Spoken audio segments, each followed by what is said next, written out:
All right, fellas. Last takeaway of the week. We got to talk about them who that's coming off big motherfucking win against Indianapolis Colts, 38-27. How we feeling, boys? How we feeling? I'm not gonna lie, I feel great coming off of that win. I mean, dude, we had over 500 yards of total offense. Where the fuck did that come from, huh? I wasn't Pete's bitch ass, that's for sure. But anyways, we did have 350 passing yards, 161 rushing yards. We also got 24 first downs, which I don't. That sounds pretty good to me. I don't know if that actually is good. Sounds fucking good to me though. So I'll take that all day. Yeah. I think the Saints took a big step forward. It looked like their chemistry got a little bit better. Last week we talked about how we were concerned about Derek Carr and Olave.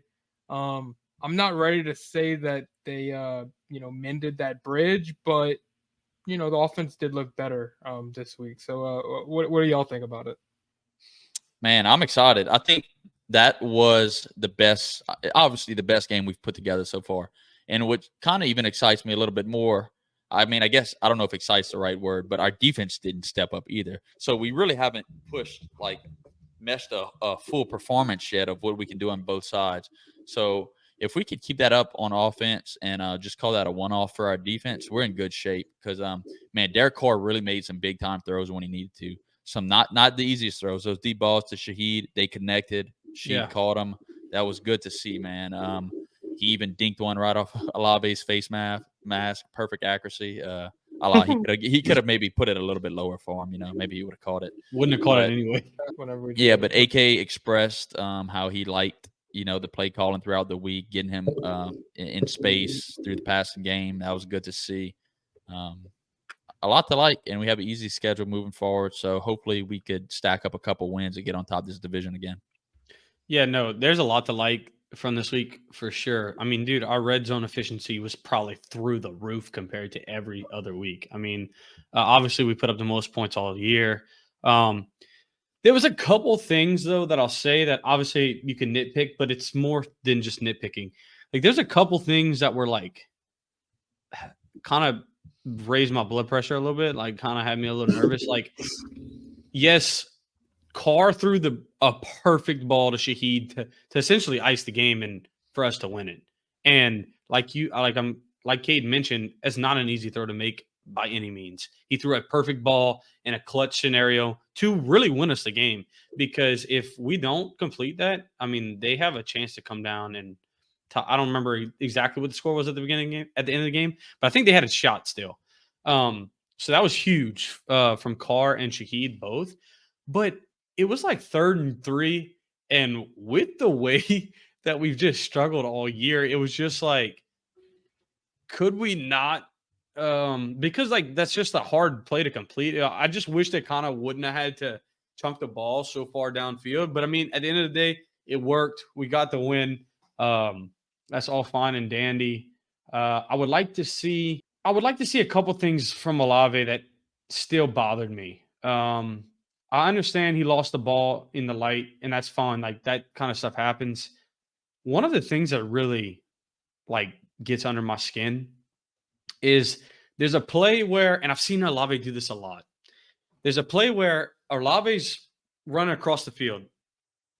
He catches the ball, and don't get me wrong, he's running across the field. By the time he catches the ball, he's close to the sideline, but he has plenty of time to cut it upfield. The play I'm talking about in particular, and maybe we'll throw it up, is there's no one around him, and he just opts to run out of bounds. He doesn't even consider turning it upfield to get the extra yardage. And it's like those little things where, especially whenever Olave's been like kind of under the gun the last couple of weeks, it's just I'm watching him more closely now, and there's just like so many little things that I would like to see him do better. Cade, obviously you don't agree, but it's not just me that noticed it because I literally was thinking about it during the game, and as soon as the game ended, I saw 2 or 3 people make the same. Yeah, but okay, I know exactly which play you're talking about, and I'm not saying Olave's been perfection. He's definitely had some eyebrows raised. I'm saying he quits like that a lot. But no, it's kind of an absurd analysis or absurd. I'm actually going to throw it up, and we'll let them decide if it's absurd. That you think, All right, Because it's absurd to say that he can I couldn't have talk? turned it upfield, I think. Okay, but you're saying a football player, a great one at that, is just gonna walk He's out been of great bounds the last because couple weeks. he had no motive to go up the field and help his team. I'm His first saying he job on just that play, quits. was to catch the ball. He caught the ball. Okay, like maybe Zay Flowers or someone, freak, freak on their feet could stop and, cut up field. But to say that he quit on that play, it was a great play. He separated, Carr hit him. By the time he got down right there, if he tries to cut up the field, he probably gets an extra yard anyway as his momentum takes him out of bounds. Yeah. If you're going to nitpick anything, that's probably not the play. We're to going to do it on. 100% agree to disagree because it happened multiple times and he easily could have gotten upfield. I'm sure DA doesn't crack his ass on that one this week. Yeah, because DA clearly doesn't crack ass on many people. You don't crack anybody's ass. I agree. I agree with that. I'm sure agree with he didn't crack his ass. Doesn't mean he shouldn't have. All right, Anyway. DA likes crack and he likes ass. Oh man, damn, bro. Yeah. But yeah, this offense is clicking, man. What do we think about Rashid Shaheed going forward? Do we think that he might have some fantasy value, or do y'all still think he's kind of a boomer or bust guy coming off of this big week? He's boomer bust. He just happened to catch all the bombs that were thrown to him, or most of them that were thrown to him this week. So is he getting used any other short aerial work, middle of the field work? I think he's just kind of their deep threat guy, and he happened to connect on all of them. I think he's boom bust for sure. Yeah, I think he's one of the best boom bust options though that they do have in the league. He will get that opportunity on a weekly basis to make big plays like that. So while he's not the player that excites me the most, I think he does deserve to be rostered. And if you're looking for that high upside, flex guy whenever you got somebody on injury or something, Shaheed, might not be a bad hell of a best place to ball look. player. Yep. Yeah, for sure. What did y'all think about the Saints defense this past week? In my opinion, we let up 27 points. I think our defense might have taken a step back this past week. What do you think this is a result of? I feel like, our offense takes a big step forward and our defense at the same time kind of, took a step back. What do y'all think needs to happen to where we can get our offense and defense in sync in order to take our team to that next level? It was still a hell of a play, and I think a critical play to the game for Adebo to get that interception to prevent them from scoring again. I think we might have turned over the ball. I can't remember exactly what happened, but it was a hell of a play on the defense to get the ball back after that because the momentum had kind of switched.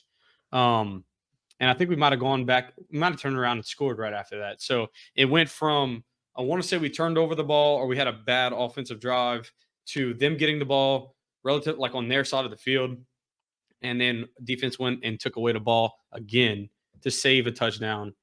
So shout out to them for that because I think that was a critical play in the game. But yeah, it seems like for whatever reason, if offense is clicking, not that it's happened much, but defense kind of struggles. So I don't know. I still think we have a great defense, but I don't know why we can't play both sides of the ball equally as well. Yeah. If you want to shift over to next week, the Saints are going to be taking on the Bears in New Orleans. Vegas only has them as 4.5 point favorites in this one. I think the Saints are going to fucking smash the Bears next week. I think it's going to get bloody. I think that the Bears don't stand a chance. They're not going to be able to score much on our offense. If our offense can play like we did last week, I think we can hang some points. They got the over-under at 40.5. I like the Saints in this game a lot. What do y'all think? Y'all think the Saints are going to steamroll the Bears next week? Yeah. Coming off what we've seen our offense do this past week, I think we have a pretty significant chance of doing that. I'd like us to see us put a full game together, like Juice was saying earlier. Good offense, convert red zone opportunities, and play some fucking solid defense. I think that this will be actually a perfect game for the Saints to come out and prove that like they're not taking any opponents lightly. And the reason I say that is because they haven't been able to put together like consecutive solid performances. I think it'll be a good and an important game for the Saints to come out and prove that, hey, we're not taking any opponents lightly. We're going to put together 2 consecutive good performances, good offensive performances, and show that, like, we're actually making big steps. Because not to say that this is a trap game, because I think the Bears are really that bad, but it'll be a testament to see how much we're actually improving, I think, and not taking games off. Yeah, I think that like this is like a really good opportunity for the Saints. So first off, like the Bears defense is good at stopping the run, and the Saints offense, we don't like to run. So, it doesn't really matter that the Bears defense is good at stopping the run. Last week, the Bears defense, they gave up 54 yards and 25 attempts, which is like 2.2 yards a carry. But in the passing game, the quarterback he went 31 for 40 for 300 yards, and 77.5% passing, which I think is going to play into our strengths. I think a similar thing is going to happen this week. And I don't think Tyson Bagman is scoring a touchdown on the Saints. I'm going to say it right now. I don't think he's scoring a touchdown next week. This past week, he had a QB rating of 62. He walked away from the game with 2 picks. Dude is not the answer at quarterback, especially against this Saints defense. They're going to eat him alive next week. Yeah, I'm going to keep it short and sweet. This is a great opportunity for us to keep the momentum going and actually get in a groove. Like, we got to stack a couple of these up. So it was great to see this past week. But if we could get in a groove, that would be awesome because we have Minnesota, then a bye week. And going into the bye at 6-4 at the top of our division sounds a lot better than 5-5 and not being able to stack up back-to-back good performances. So I hope we mop the fucking floor. I think we will. I think we will mop the floor with them. I mean, if we don't beat them by at least 10 points, that's not going to be very encouraging.